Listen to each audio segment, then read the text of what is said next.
नमस्कार दोस्तों, स्वागत है आप सभी का मेरे इस YouTube चैनल पर। मैं विनीत आज फिर से आपके सामने एक और नई वीडियो में पाठ 6 भूगोल विषय से विनिर्माण उद्योग लेकर आया हूं। आज की इस क्लास में मैं आपको अति लघु उत्तरात्मक प्रश्न कराऊंगा। देखिए, इससे पहले हमने इस पाठ से संबंधित अभ्यास के प्रश्न एवं पाठ का सार आपको कराया था और उसमें बताया था कि किस प्रकार जो विनिर्माण है वो हमें बताता है कि एक कच्चे माल को मूल्यवान वस्तु में परिवर्तित किया जाता है। देखिए, जो विनिर्माण उद्योग है वो आपका द्वितीयक क्षेत्र के अंतर्गत आता है और जो कच्चा माल होता है वो हमारा प्राथमिक क्षेत्र के अंतर्गत आता है। देखिए, जैसे कि हमने इस पाठ के अंदर अभ्यास के कुछ प्रश्न किए थे कि किस तरह के उद्योग इसमें आते हैं और उद्योगों के निम्नीकरण, उद्योगों के संरक्षण, उद्योगों से होने वाली हानियां और कुछ ऐसे तथ्य भी हमने इसमें बताए थे कि इससे हमारे वायु प्रदूषण, ध्वनि प्रदूषण, जल प्रदूषण एवं वायु प्रदूषण होता है। देखिए, आज की इस क्लास में सबसे पहले हम जो बताने वाले हैं ये आपके पाठ के अन्य महत्वपूर्ण प्रश्न है और इन्हीं से हम कुछ ना कुछ प्रश्न आपको कराएंगे। जैसे कि प्रश्न नंबर 1 में बताया है कि समूहन बचत, एग्लोमेरेशन इकोनॉमिक्स किसे कहा जाता है। समूहन बचत का मतलब क्या होता है? नगर केंद्रों द्वारा दी गई सुविधा से लाभान्वित कई बार बहुत से उद्योग नगरों के आसपास ही केंद्रित हो जाते हैं, जिसे समूहन बचत कहा जाता है। ऐसे स्थानों पर धीरे धीरे बड़ा औद्योगिक समूहन स्थापित हो जाता है। यानी कि नगर केंद्रों द्वारा जो सुविधाएं दी जाती है तो वहां पर एक छोटे से स्तर पर बहुत सारे छोटे छोटे उद्योग स्थापित हो जाते हैं, लेकिन ये उद्योग बाद में एक बड़े औद्योगिक क्षेत्र का निर्माण कर देते हैं। तो इसी को हम समूहन बचत कहते हैं, एग्लोमेरेशन इकोनॉमिक्स कहते हैं। प्रश्न नंबर 2 देखिए, कृषि पर आधारित उद्योग क्या है और उदाहरण दीजिए। उद्योग जिनके लिए कच्चा माल कृषि उत्पादों से प्राप्त होता है उन्हें हम कृषि आधारित उद्योग कहते हैं, जैसे सूती वस्त्र उद्योग, चीनी उद्योग। यानी कि वे उद्योग जिनके लिए कच्चा माल कृषि से प्राप्त किया जाता है उसे हम कृषि आधारित उद्योग कहते हैं। आपने देखा, गन्ना खेत से जाता है तो चीनी बनती है और कपास से सूती वस्त्र या रुई जैसी चीजों का निर्माण होता है। इसके बाद हम बात करते हैं प्रश्न नंबर 3 की। श्रमिकों की संख्या के आधार पर उद्योगों को कितने भागों में बांटा जाता है उसका वर्णन कीजिए। देखिए, श्रमिकों की संख्या के आधार पर उद्योगों को निम्न 2 भागों में बांटा जाता है। पहला है बड़े पैमाने के उद्योग, दूसरा है छोटे पैमाने के उद्योग। देखिए, बड़े पैमाने के उद्योगों के बारे में बताता हूं कि जिन उद्योगों में अधिक संख्या में लोगों को रोजगार मिला होता है उसे बड़े पैमाने के उद्योग कहते हैं, जैसे सूती वस्त्र उद्योग। ये बड़े पैमाने पर उद्योग माना जाता है। छोटे पैमाने में इसमें या जिन उद्योगों में श्रमिकों की संख्या कम होती है या इसमें कम संख्या में लोग काम करते हैं, जैसे सिलाई मशीन, बिजली के पंखे, इस तरह के जो उद्योग है वे छोटे पैमाने के उद्योग कहलाते हैं। इसके बाद हम बात करते हैं प्रश्न नंबर 4 की और यहाँ पे है कि हल्के उद्योग किन्हें कहते हैं। हल्के उद्योग जिनमें हल्का कच्चा माल प्रयोग किया जाता है, जिसका उत्पादन भी हल्का होता है, जैसे सिलाई मशीन और साबुन उद्योग। हल्के पैमाने के उद्योग कह लो या हल्के उद्योग कह लो जिनमें हल्का ही कच्चा माल प्राप्त किया जाता है, प्रयोग किया जाता है और हल्का ही उत्पादन किया जाता है, जैसे कि सिलाई मशीन उद्योग है, आपका साबुन उद्योग है। इसके बाद आता है आपका प्रश्न नंबर 5 में भारी उद्योग किसे कहते हैं। देखिए, जिन उद्योगों में भारी कच्चा माल प्रयोग किया जाता है और तैयार माल भी भारी ही होता है, उसे भारी उद्योग कहते हैं। जैसे सीमेंट उद्योग है, लोहा इस्पात उद्योग है, ये हमारे क्या है, भारी उद्योगों की श्रेणी के अंतर्गत आते हैं।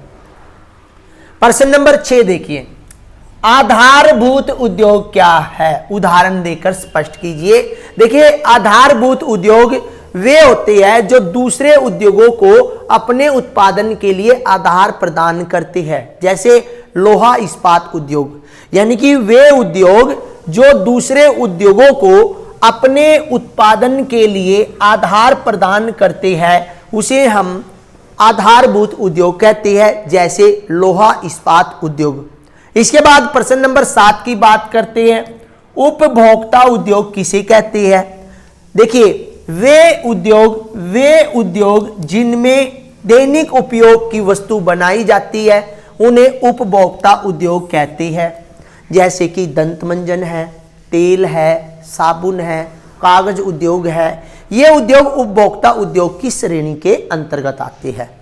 प्रश्न नंबर 8, सार्वजनिक क्षेत्र के उद्योगों का उदाहरण सहित वर्णन कीजिए। देखिए, जिन उद्योगों का या जिस उद्योग का स्वामित्व तथा प्रबंधन सरकार या उसकी किसी संस्था के हाथों में होता है, उसे हम सार्वजनिक क्षेत्र का उद्योग कहते हैं। जैसे Bharat heavy electrical limited, BHEL को जैसे बोलते हैं, भारत हैवी इलेक्ट्रिकल लिमिटेड, ये हमारा जो है सार्वजनिक क्षेत्र का उद्योगों के अंतर्गत आता है, क्योंकि इसकी देखरेख जो है सरकार के स्वामित्व के अंतर्गत होती है।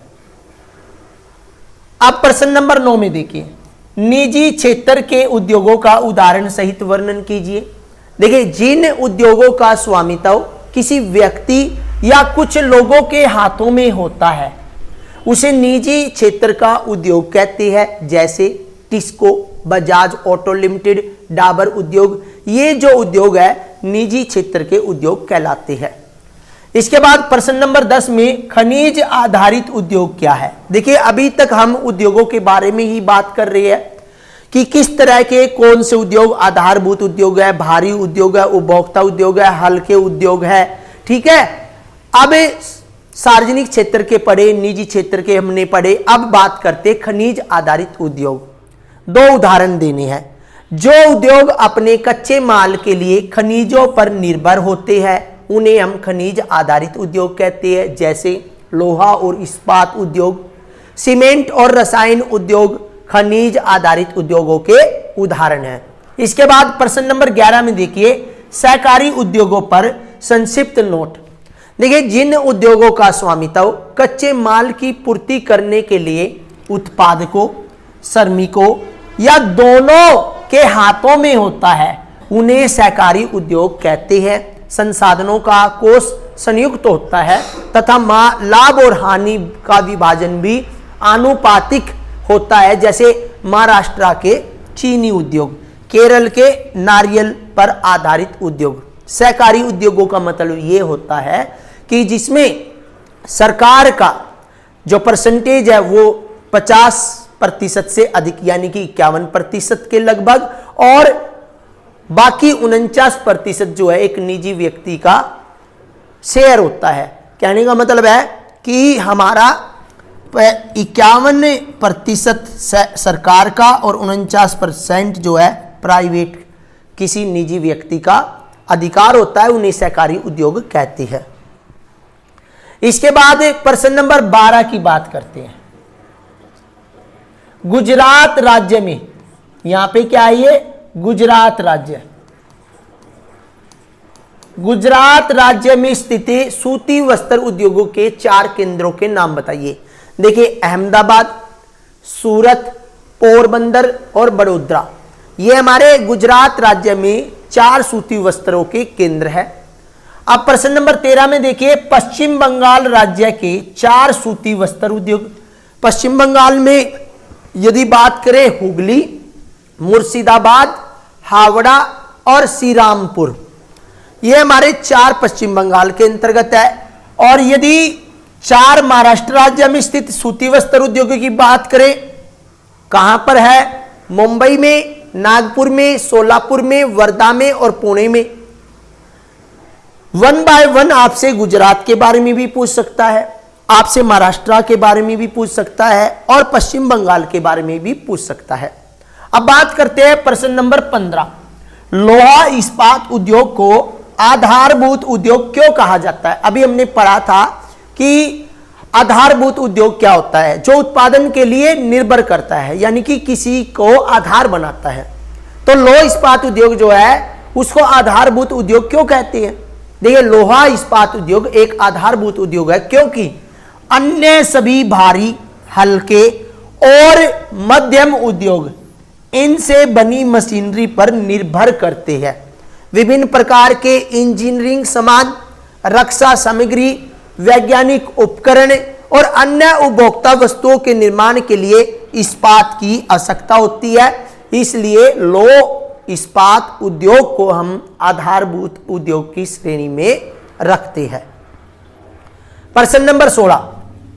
कर्नाटक, पश्चिम बंगाल, जम्मू कश्मीर राज्यों में स्थित रेशमी वस्त्र उद्योगों केंद्रों के नाम बताने हैं। देखिए, कर्नाटका में मैसूर है, कोलार है, बेंगलुरु है, बेलगांव और कोलार, 2 बार आ गया कोलार।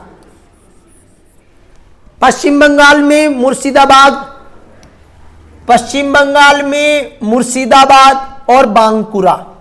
जम्मू कश्मीर में बारामूला, अनंतनाग और श्रीनगर। अब वे प्रश्न नंबर 17 पे चलते हैं कि कृत्रिम वस्त्र उद्योगों के कुछ केंद्रों के नाम बताइए। मुंबई, सूरत, कोलकाता, अहमदाबाद, ग्वालियर और दिल्ली।